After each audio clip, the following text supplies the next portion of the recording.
have been identified, and I spoke about it in the budget. Sectors in which we will continue our reform agenda. All this, even as we have continuously been engaged with the stakeholders, and interest of education and health has been prioritized.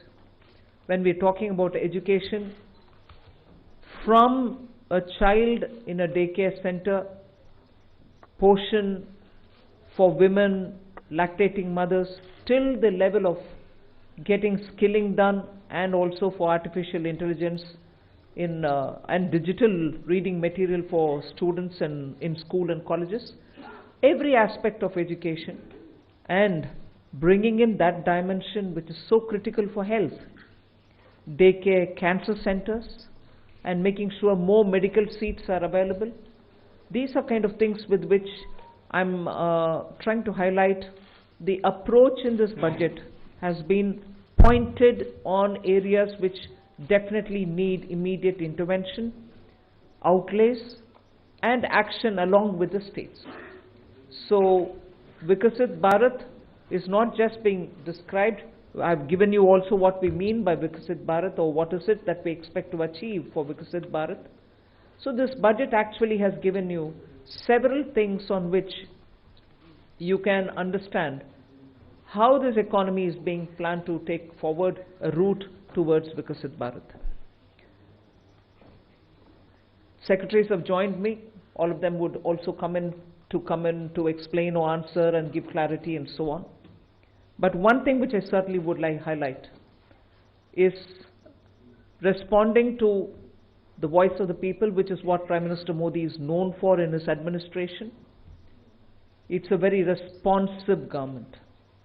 And as a result, the income tax simplification, which I announced in July, is already completed in its works, and we shall bring the bill in the next week.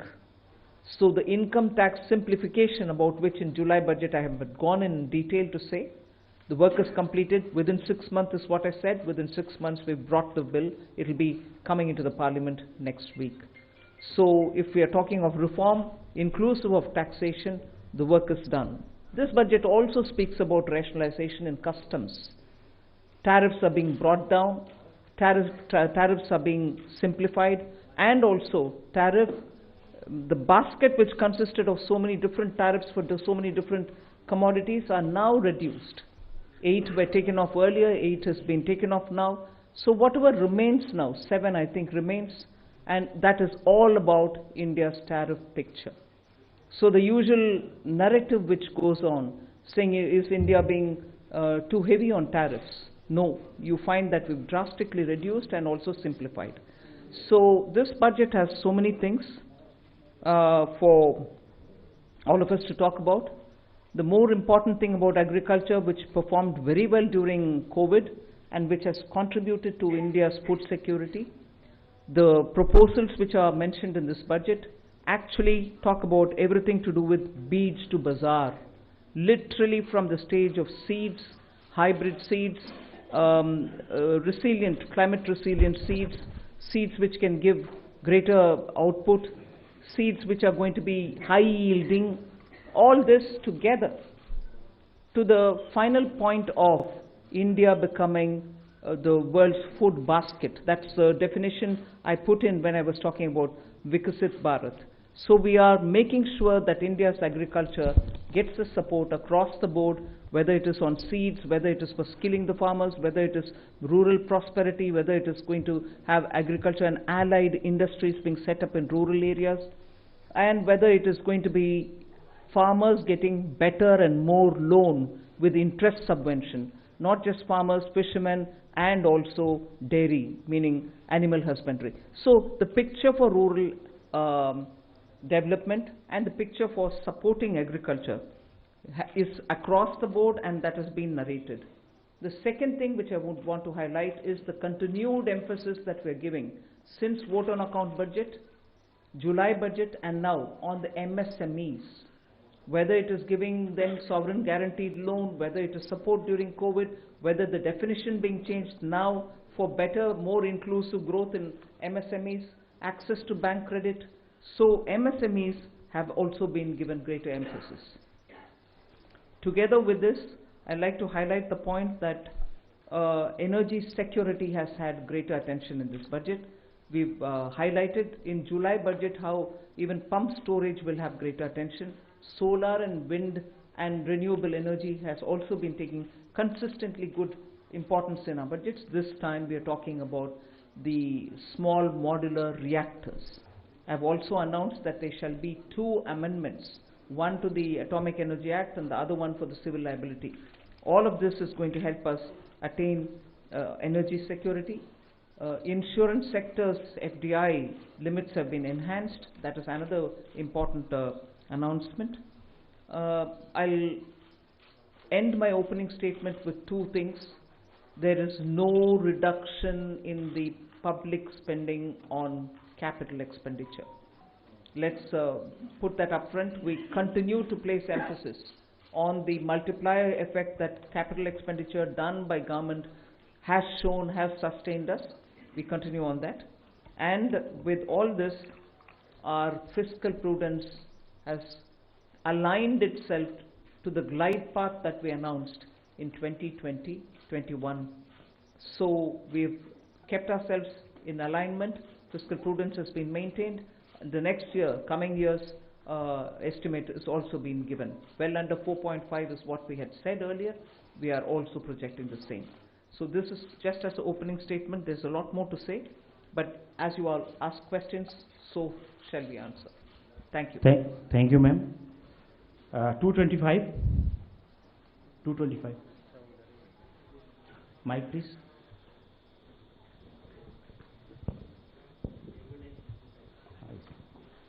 Ma'am, this is Shrimi Chaudhary from NDTV Profit. I just wanted to understand, ma'am, here.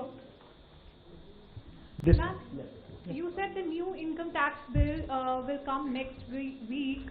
Will that be in the form of draft, and where you are also going to take stakeholder comments on that?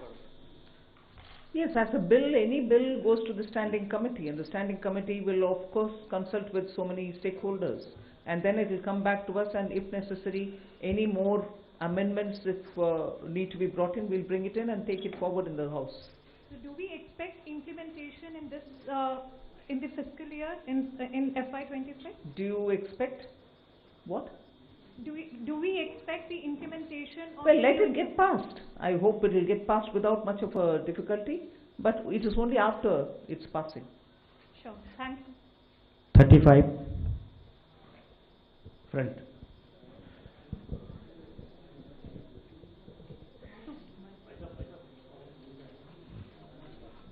Ma'am, Timsi Jaipuria, this side from CNBC TV 18. As you said, this is a very responsive government, which is why government decided to give these tax rebates. But given the structure that you have announced, ma'am, up to 12 lakh is the rebate. Any reason why this rebate has been hiked from 7 to 12 lakh? Is it that the incomes or salaries were not growing up to the mark, which is why government thought that this rebate needs to be given? And also, how do you make up for this 1 lakh crore of revenue loss? Will it not impact the budget estimates? Where will you get this money from?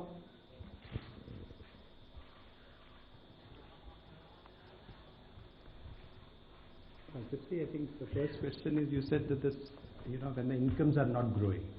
This is an income tax. Only when there is an income, then we are talking of the tax. So income has to grow to the level to discuss about the tax.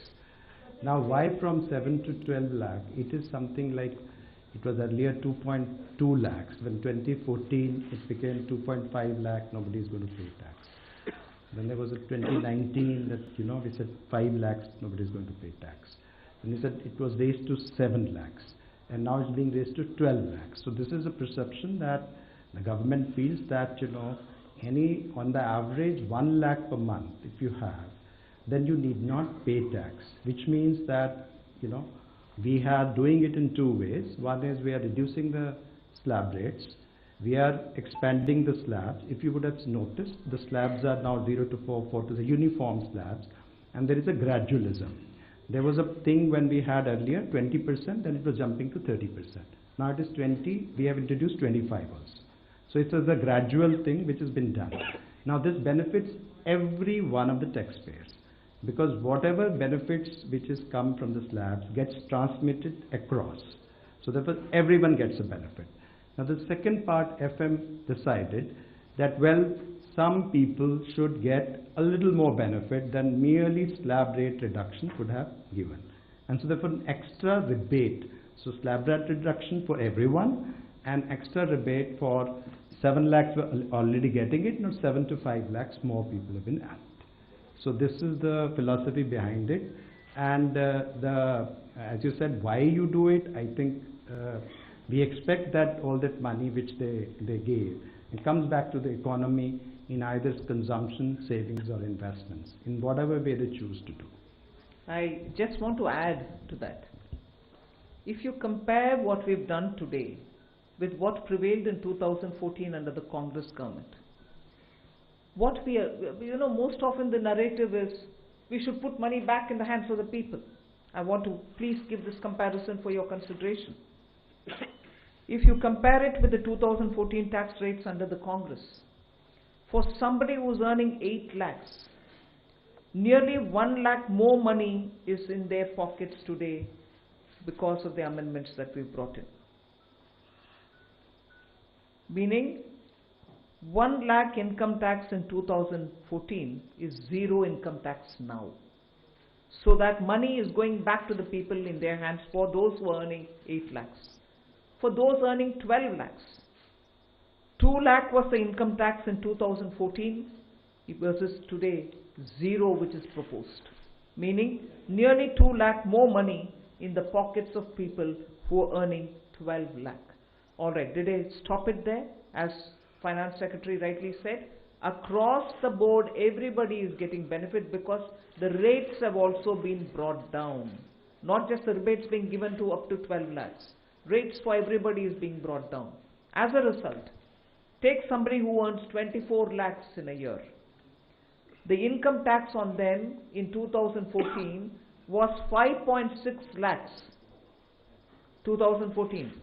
For them, now it is only 3 lakhs. The rate change has benefited somebody who earns 24 lakh as well.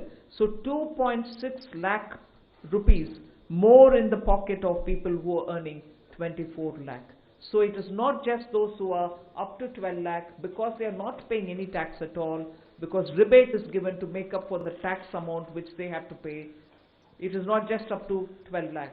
Even for others, benefit is accruing, and compared to what it was in 14, that much amount of money is going back to those respective money earners.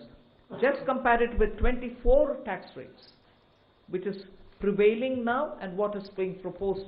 I would like to draw the comparison. 8 lakh people, meaning those who are earning 8 lakhs. 30,000 rupees more is being put back into their pockets, meaning they would be paying 30,000 in the prevailing tax, 8 lakh salaried wale. Now they pay 0 in the new proposal. Similarly, 12 lakh salary or income wale would have 80,000 rupees tax to pay in the current prevailing taxation rates. They would have 80,000 rupees now go back to their pockets. They don't have to pay that tax. Go to the 24 lakh and compare with the present rates. Present prevailing rate, they have to pay 4.1 lakh rupees as tax. We are saying now they will have 1.10 lakh in their pockets, which they don't have to pay as tax. So we have put good substantial amounts into the pockets of people who deserve to get that, and I would want that to be highlighted compared to what prevailed in 14 and what prevails just this year. 3. Yeah, 3 number. Ma'am, many congratulations. Something that has been quoted to you as well as the Prime Minister and yesterday the Chief Economic Advisor hinted, in terms of disinvestment. and where you should not get into, government. You yourself have been talking from 2020, 21, and subsequently, government should be in less spaces. Has it been a strategy? Because I know you're committed to it, but last budget you didn't refer to it. This budget you have not referred to it. The target still remains there. Is there any impetus that you're going to do towards what has already been announced by the budget? For example, bank privatization of banks and others. That's one. And the second, because it was unanswered, you're making it simpler, the income tax, and bringing a thing. Does this mean that you can now not necessarily all the time you can do it through a schedule or an executive order if you want to give some relief to a common man in the new income tax bill that you bring in?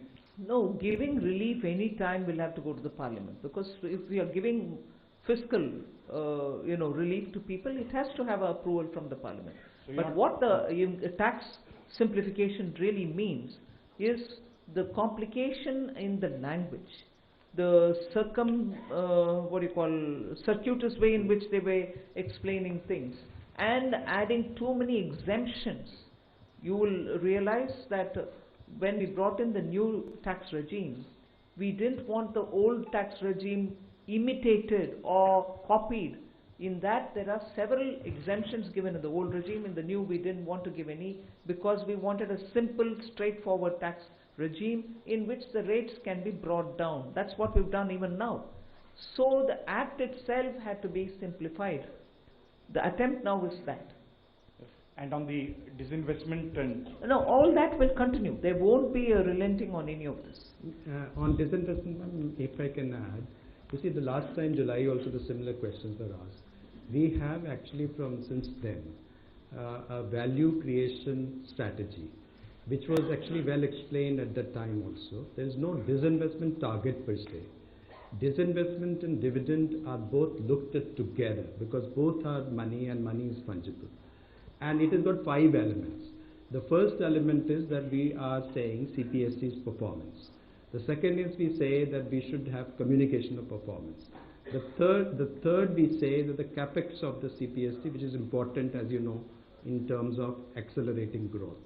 The fourth is the consistent dividend policy.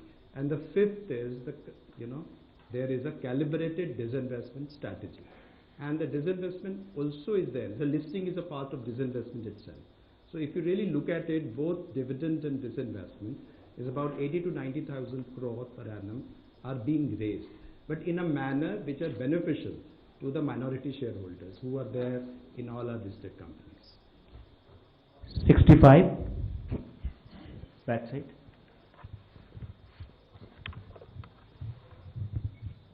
Good afternoon, ma'am. This is Ruchi Bhatia from Bloomberg News. I have a question for the Revenue Secretary and a question for you. If the Revenue Secretary can give us details on the benefits, the number of people who will benefit from the slab, from the rebates going up from 7 lakhs to 12 lakhs. And the question for you, Madam Finance Minister, a lot of people say that while the absolute number for CAPEX has gone up, the pace of spending has gone down as compared to a few years ago. Is it telling of the institutional capacity in terms of how much CAPEX push can the government really do? And secondly, as far as a lot of analysts do say that the multiplier that CAPEX has is a lot more than the multiplier in the economy than that tax cuts have. What would you, say to some of those concerns as well? Well, 1 crore people will not benefit between the 7 lakh and 12 lakhs. Meaning 1 crore more people will pay no tax. On the CAPEX, I think there are 2 things playing out. One, of course, this particular year has had the elections happening, and because of that, both central government and state governments were catching up with the investments, public spending on investments only from the 2nd and the 3rd quarter, so it showed. It's equally true that when fundamental requirements are taken care of, when you're bringing in additional overhead, there is a pace at which those additions happen. So it's not as if there is no thirst for capital expenditure. But now it will be at a pace in which you can build on each one of the developments that you've done prior. So it will continue. There are some departments which will need more. There are others who would probably reach a plateau, but expenditure will have to continue even in them. So the heads where the capital expenditure will happen will vary, but expenditure will happen in building assets. 121.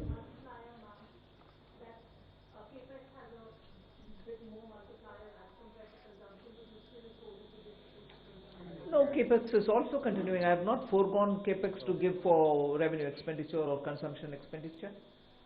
So both continue. Yeah, Ajay. Look at what the overall numbers are. Even in the coming year, the next year, effective capital expenditure, including what Government of India provides to state for their capital expenditure, is 4.3% of the GDP, one of the highest. It is not just what Government of India departments spend, it is the total money which goes for the capital expenditure. And if you look at that compared with this year's RE, there will be 20% increase. If you look B to B, still there will be a 10% increase. And it is not a capacity issue, it is a new sectors coming up. For example, if you notice, urban sector, the allocations are increasing. That is one area which requires a renewed focus. 121. On the capex, because this point can come up later also. So one is the capex that we give directly, that is we do a central government directly. Other is that grants that we give to the state governments, for the state governments to do capex. For example, for Pradhan Mantri Gram Sadak Yojana, for example, Pradhan Mantri Awas Yojana, and so on and so forth. So if you also include the grants and aid for creation of capital assets, the amount, total amount has gone up to 15.48 crores in the budget estimate for the next year, which is more than 15% increase over the current year's RE. So that is a substantial increase, whereas you consider that the overall expenditure, that is revenue plus capital, has grown by around 7% in the next financial year as compared to this year's RE. So this is almost twice the aggregate growth in the expenditure. Yes. I would like to also add that on top of this 15 lakh crore capex, which is 11.2 there, and an extra money which goes into revenue but goes in capital building at the hand of the states, the CPSE, the Central Public Sector Enterprises, add about 4 lakh crore as capex from their own resources. So that's also the capex which goes in, and that is not counted here. Mike on.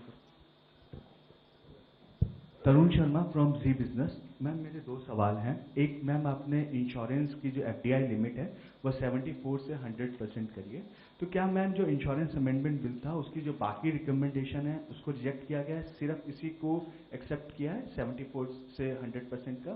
दूसरा ma'am, Moody's ने कहा है कि जो public debt है state और central का वो अभी भी 80% है, इस वजह से हम रेटिंग अपग्रेड इस बजट के अनाउंसमेंट के हिसाब से नहीं कर सकते। तो do you think is there concern for the on the public date?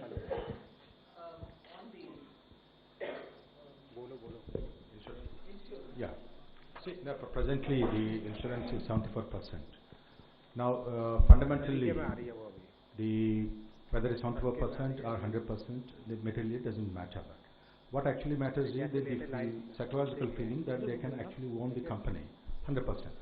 Along with this FDI, we are also going to, FM also announced that we are going to simplify certain procedures and rules that we frame, which are including the key management personnel, person who can be chairman of the company, and person who can be the CEO and board of directors, and also repatriation of dividends. All those are part of this the proposed reforms that has been announced by the FM today. And sir, what about the other recommendation on the draft insurance amendment bill? That's what we are actually bringing. The draft insurance bill is the one FM has announced, but the main point she has mentioned that 100% FDI, including simplification of existing rules for FDI. The draft bill is also coming. Is coming. And the Yes. And the public debt on the public. Serial number 2, Finance Minister has also announced, this answer completes his question, the roadmap for fiscal consolidation by the center. And please have a look at the FRBM statement, which carries the different scenarios. And over a period of next 6 years, how that will be brought down. Similar one, act has to be done through the state governments as well. So it is a process which is on. Number 2. Hello नमस्कार ma'am, मैं आलोक प्रियदर्शी हूँ CNBC आवाज़ से। Ma'am मेरा सवाल है कि middle class के लिए काफ़ी बड़ी राहत है, 12 लाख तक जो टैक्स छूट दी गई है। इसमें आपने बजट स्पीच में कहा जो कैपिटल गेन से लोग कमाई करेंगे उसको इसमें शामिल नहीं किया गया, उस पर नॉर्मली टैक्स देना पड़ेगा जो स्लैब के रेट से है। तो ज़्यादातर लोग आजकल मार्केट में इन्वेस्ट करते हैं, उनको लॉन्ग टर्म इन्वेस्टमेंट होती है, उनको कैपिटल गेन्स होते हैं कई तरह से, उनको बाहर रखने का, उनको केप्ट असाइड रखने का क्या रीज़न है, क्या उसके पीछे वजह है? मिनिस्टर सेक्रेटरी उसके ऊपर ज़्यादा विस्तार से बोलेंगे। बाहर रखने वाले चीज़ नहीं है, इनकम का कैलकुलेशन कभी भी वैसे ही होता है, उसमें कैपिटल गेन्स का जोड़ते नहीं है। मैं स्पष्टता के लिए उसको जोड़ रखा है उधर सेंटेंस पढ़ने के समय। ये नया मेरा पद्धति नहीं है कि इसको अलग रखो उसको अलग। Income calculation in general is done without the capital gains. You want to explain it? Capital gains tax जो है वो हमेशा से रेट से अलग है, नॉर्मल इनकम से अलग है। यदि नॉर्मल इनकम में होता, शामिल होता, तो यदि 30% के ब्रैकेट में कोई होता तो उसके कैपिटल गेन्स में 30% टैक्स लगता, तो वो क्या मान्य होता? तो कैपिटल गेन्स को एक अलग टैक्स की व्यवस्था की गई है जो कि कम है। वो इसलिए की गई है कि रिस्क उसमें है और उसमें लोग रिटर्न करते हैं कैपिटल मार्केट को बढ़ावा देने के लिए, तो उसमें 12.5% हमने टैक्स लगाया, तो वो एक अलग रखा जाता है। उसमें एक अलग एग्जेम्पशन लिमिट भी है। यदि वो एक साल में कैपिटल गेन्स आपको इज इट 1.25 लाख 1.25 लाख यदि हो तो वो एग्जेम्प्ट भी होता, तो और यदि शॉर्ट टर्म हो तो वो 20% होता, तो वो एक व्यवस्था अलग है। और नॉर्मल इनकम की व्यवस्था है जो कि स्लैब रेट और उससे काउंट होती है, तो इसलिए वो अलग ही है। कंफ्यूजन ना हो इसलिए वित्त मंत्री जी ने स्पष्ट उसको कर दिया था स्पीच में, क्योंकि ये कंफ्यूजन की संभावना थी कि सब लोग ये समझेंगे, तो उसको स्पष्ट किया गया। 46 पीछे hello ma'am, Harsh Kumar from Business Standard newspaper. Ma'am, since government has decided to move ahead with a comprehensive asset monetization plan, so what are the new changes from the previous one, and if you can give some broader aspects of it in detail? See, as we are aware that till the last year, the first program which was launched in 2021, achievements have been of the order of about 90%, which is a good progress. Based on that success is the next leap, almost double the amount which are coming up. And there are newer asset classes will also be come up. For example, transmission assets, and not just of the Government of India. Government of India doesn't own, say, Power Corporation, Power Transmission Corporation, but state government's assets are also there. So they will do the monetization, and you will hear very soon that the entire plan will be out. Sir, can we, in future, can we get a separate number of asset monetization and disinvestment? See, this money, what the intent is, there's already an investment, or rather the assets are there, which may be owned by Government of India, which may be owned by, say, NHAI, or they may be owned by one of the PSUs.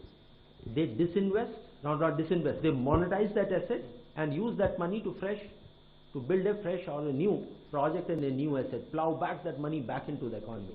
So these are not necessarily money coming to Consolidated Fund of India. Very rarely the money comes in. NHAI doesn't invest, money remains with them, they build another road by using that money. 13.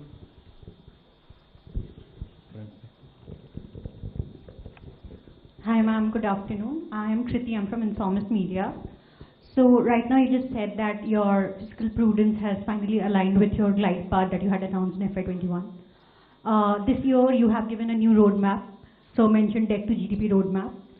You aim to bring down your debt to GDP ratio to 49 to 51% by FY31, considering the nominal GDP would be in the range of 10 to 11.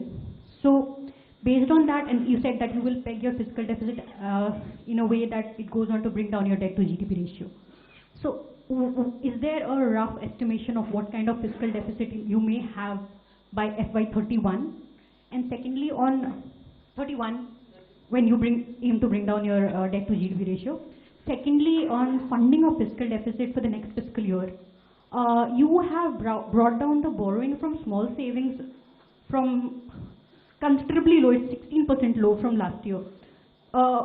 Is there any reason for the limited optimism? Earlier it used to finance 25% of your deficit, now it's going to finance 22% of your deficit. So if you could just elaborate on if there is any reason for that. Thank you. First of all, that what is going to be the fiscal deficit in nth year from now? The path is very clear that debt to GDP ratio will be on a declining path, depending upon what the growth rate in the economies are, what kind of a stimulus measure or if further consolidation measures would be needed. And the roadmap does envisages three scenarios: mild, moderate and high level of consolidation. So do your maths there, that the range is coming up. In the best case scenario, the highest growth rate and highest level consolidations can go as low as 47.5%. Very low growth rate, etc., it comes to 52. What the goal is taken is 50 plus minus 1%, and that's showing the physical response to needs of the economy. So that is the goal, but overall trend has to be declining trend. And just see the record.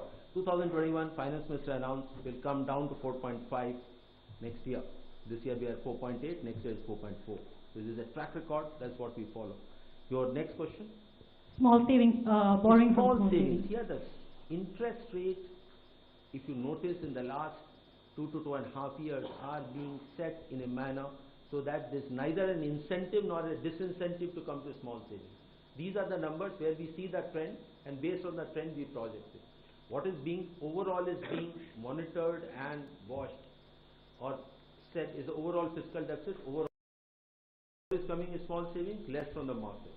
If less is coming from the small savings, more will be from the market. So our assessment numbers are slightly lesser than this year, and to that extent market borrowings we have indicated which will be slightly less than the current year numbers, marginally lower are there.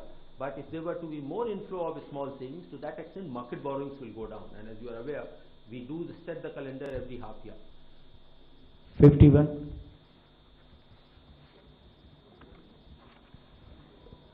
Hi ma'am, this is Vikas from The Hindu. First of all, you've left us with very few questions after that announcement of the direct taxes front.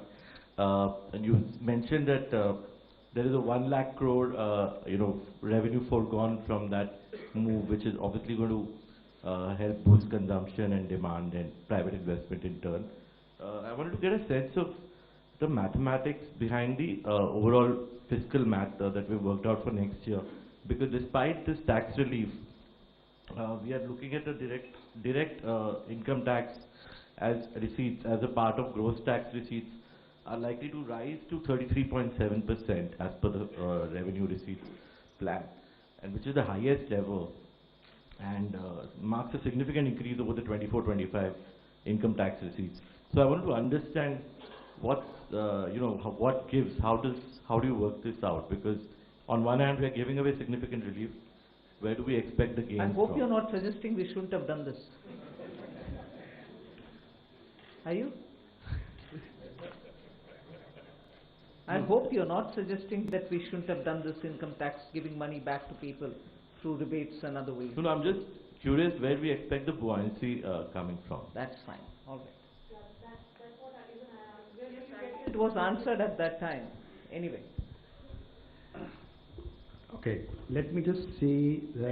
We are talking about personal income tax, taxes on income. And we had 19.7% growth in 22-23. We have 25.4% in actual terms, and 24-25, 23-24 we had 25%, and 24-25 if you take the RE figures, growth is likely to be 20%. And what we have proposed for 25-26 is a growth of 14.4%. So we have moderated. I mean, we have been growing 20% almost on this plan, and we have made it 14%. Now coming to buoyancy, our buoyancy was in for the taxes on income was 2.65 in 23-24, and 24-25 expected buoyancy is 2, and the buoyancy which has been assumed for 25-26 is 1.42. So you would see that we have assumed a moderate buoyancy, looking into the sacrifice of revenue which has been done. So we have done our math. Thank you. 9.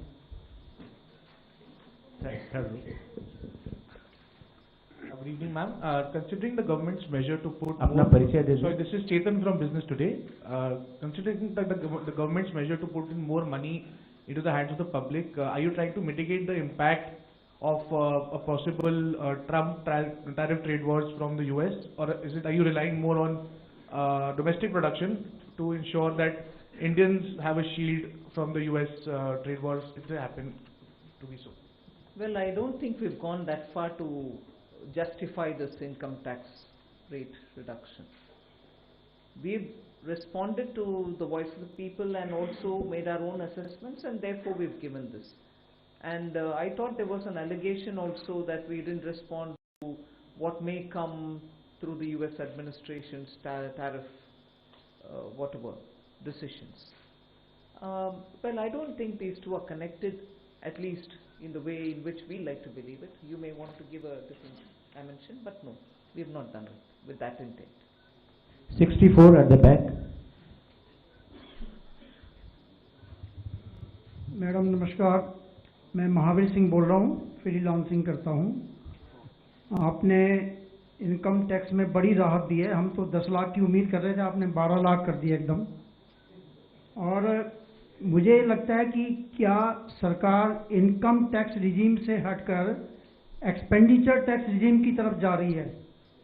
जो आप income tax में आपने कहा कि इस राहत से 1 करोड़ लोग इससे बाहर हो जाएंगे और इसमें कम ग्रोथ होगी, और दूसरी तरफ आपका जो टैक्स रिसीट है वो बढ़ता जा रहा है, पूरे बजट का आकार बढ़ रहा है, तो सरकार क्या एक्सपेंडिचर टैक्स की तरफ ज़्यादा झुकाव? नहीं, ये सिर्फ आने वाले साल के, मतलब अभी अप्रैल 1 से शुरू होने वाले साल के टैक्स प्रपोजल्स है।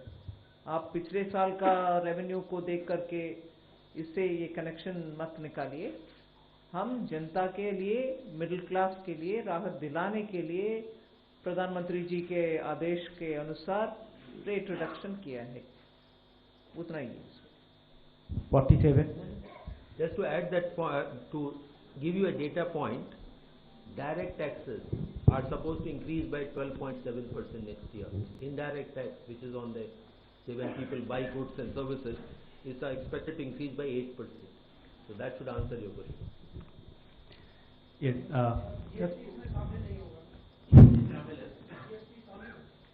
हमारी सेंट्रल अमाउंट शामिल है।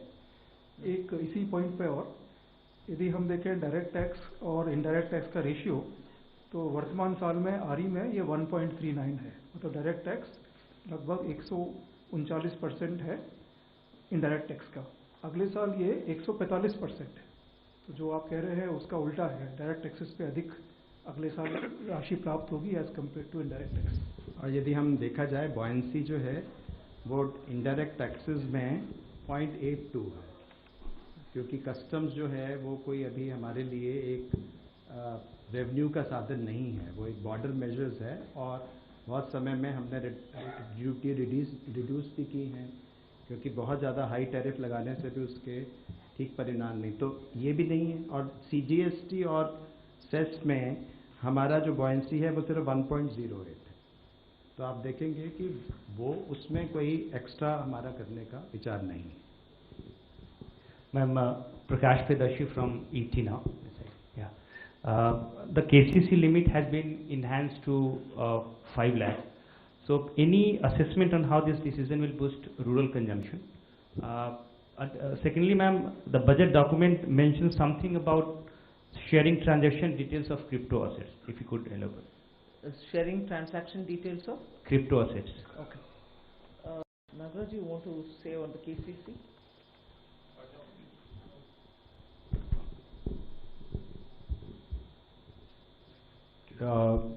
Increase in the KCC. Yeah.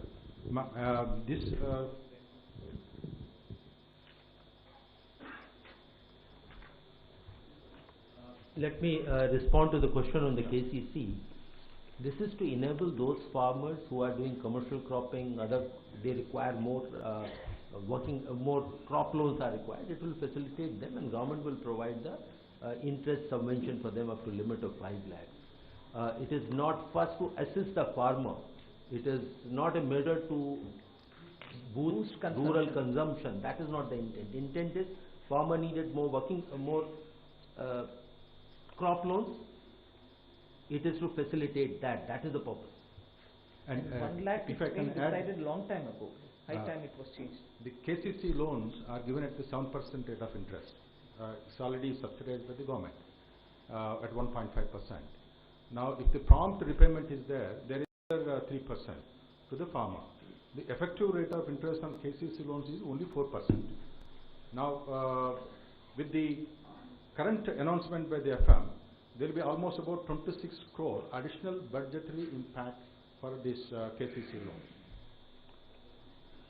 45 जहाँ तक क्रिप्टो का सवाल है, अभी हम क्रिप्टो पे टैक्स लगा रहे हैं, although it's not a regulated entity. Black money में भी टैक्स लगता है, तो उसी तरह से क्रिप्टो में भी टैक्स लगता है. नहीं, मतलब रेगुलेशन ना होते हुए भी इट इज़ टैक्सेबल. उसमें OECD G20 के अंदर जो हमारा फ्रेमवर्क एग्रीमेंट है, उसमें 2027 से ये निश्चित किया है कि सब जो उसके सिग्नेटरीज हैं वो उसमें इंफॉर्मेशन शेयर करेंगे. तो उसके लिए टैक्स लॉ में ये व्यवस्था की जा रही है कि हम वो इंफॉर्मेशन गैदर करने का फ्रेमवर्क, जो रूल्स हमको बनाने हैं, वो हम कर लें. Ma'am, Meghna Mittal from Money Control. The union budget has announced a big income tax relief in the new income tax regime. The budget has announced a big relief in the income tax, so in the new income tax regime. So how many taxpayers have moved to this new income tax regime, and does this also mean that are we phasing out finally the old tax regime? 75% जो हैं, 75% have already moved to the new tax regime under the individual category. No, if we are phasing out, I would have said it, na? The scheme is available, but we expect that almost everyone will shift now. 224.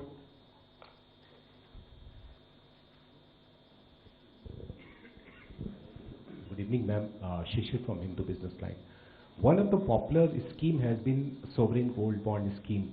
We have not seen any of the issue during the current fiscal, and we are not getting any mention for the next fiscal. Does this mean that there is a curtain to this scheme?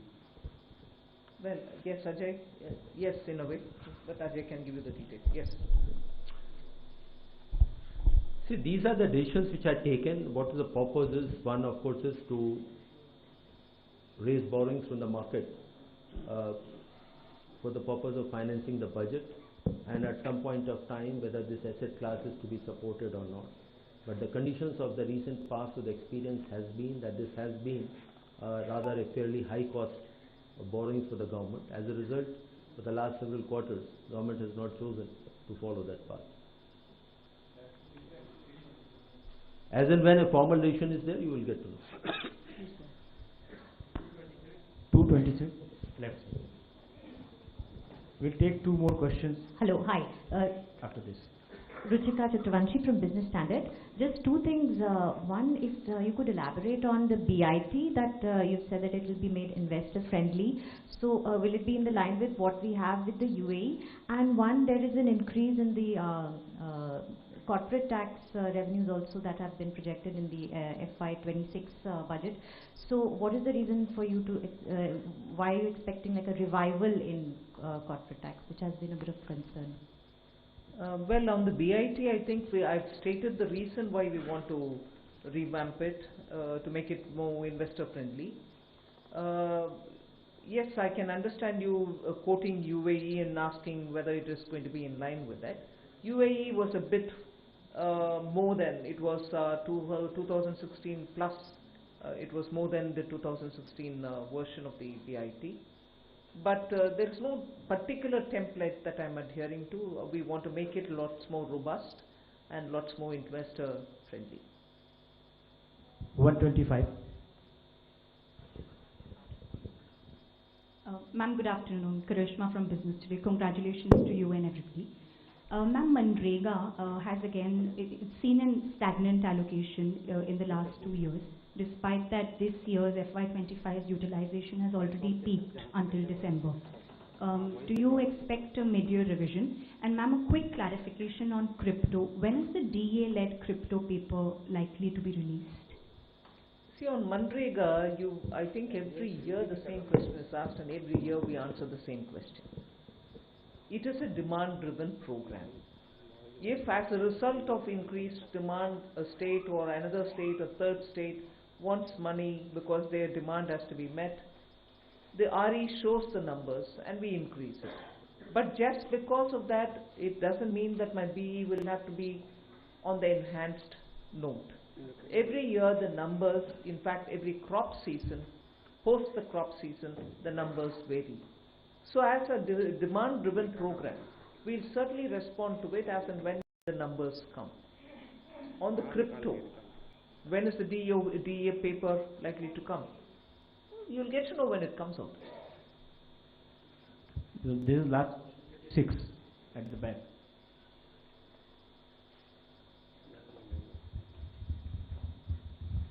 Ma'am, I'm Banikinga Patnaik from the Economic Times. In your speech, you have said that there would be a light touch regulatory framework and that a committee will be set up to review all non-financial sector rules and regulations. So ma'am, is there, any possibility that it will also include financial sector regulations? But even as I read the speech, there were two different things. One for the non-financial and another for the financial. The financial is still being looked through the FSDC, whereas the non-financial is where we have appointed, or we are asking for an appointment of a high-level committee which will look at the regulations, particularly for compliance, for inspection, for certification. There are ever so many overlaps, friction points, pain points. So to sort that out, our approach is this: one through the FSDC for the financial, and for the non-financial, several of them which are non-financial, the high-level committee. Ma'am, again, in the nuclear energy space, there is an announcement that there could be more private participation sought. So, is there any particular frame in mind that how we are going to do it, or any incentives or something of that? No, what I've announced at the moment is what stands, and the respective departments will go into the details, and they'll come out after the year commences. Thank you, ma'am. Thank you for